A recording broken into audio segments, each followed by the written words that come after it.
আল্লাহ বলেছেন ফাইন্না মাল উসরি ইউসরা, কষ্টের পরেই আছে সুখ, কষ্টের পরেই আছে সুখ।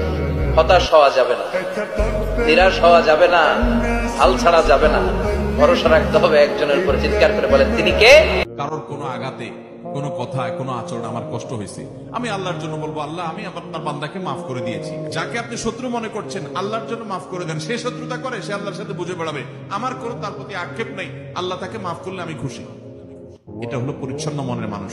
কারণ আমিও তো আল্লাহর কাছে কত দোষ করে আছি, তাহলে আল্লাহ আমাকে মাফ করবে।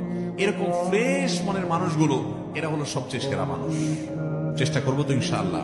যুবক, কারো মনে কষ্ট দিয়েছো, সে যদি তোমাকে রিপিট কষ্ট দিয়ে দেয় তাহলে তুমি বেঁচে গেলে। কথা বলেন না। কাউকে জুলুম করেছো, থাপ্পড় মেরেছো অন্যায় ভাবে, সে তোমাকে রিপিট থাপ্পড় দিয়েছে, অনেকটা বেঁচে গেছো তুমি। সে তোমাকে রিপিট লাথি মেরেছে, তুমি বেঁচে গেছো। রিপিট গালি দিয়েছে, তুমি বেঁচে গেছো। কিন্তু সে যদি চুপচাপ চলে যায়,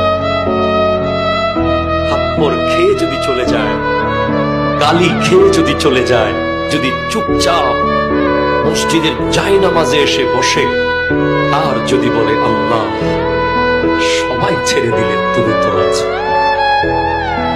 খোদা কি কসম, এমন আযাব আসতে পারে, সে যদি তার রিভেঞ্জ নিত, প্রতিশোধ নিত, সে হয়তো আপনাকে মায়ের বদলে মারত, কাটার বদলে কাটত, কিন্তু যদি সেটা আল্লাহর আদালতে চলে যায়, তার বান্দার কষ্ট আল্লাহ সহ্য করে না। দুঃখ কষ্ট থাকবে, জীবন যেহেতু আছে যন্ত্রণা থাকবে, জীবন যেহেতু আছে বিপদ আপদ তো লেগেই থাকবে, জীবন যেহেতু আছে আপনার কষ্ট যন্ত্রণা থাকবে।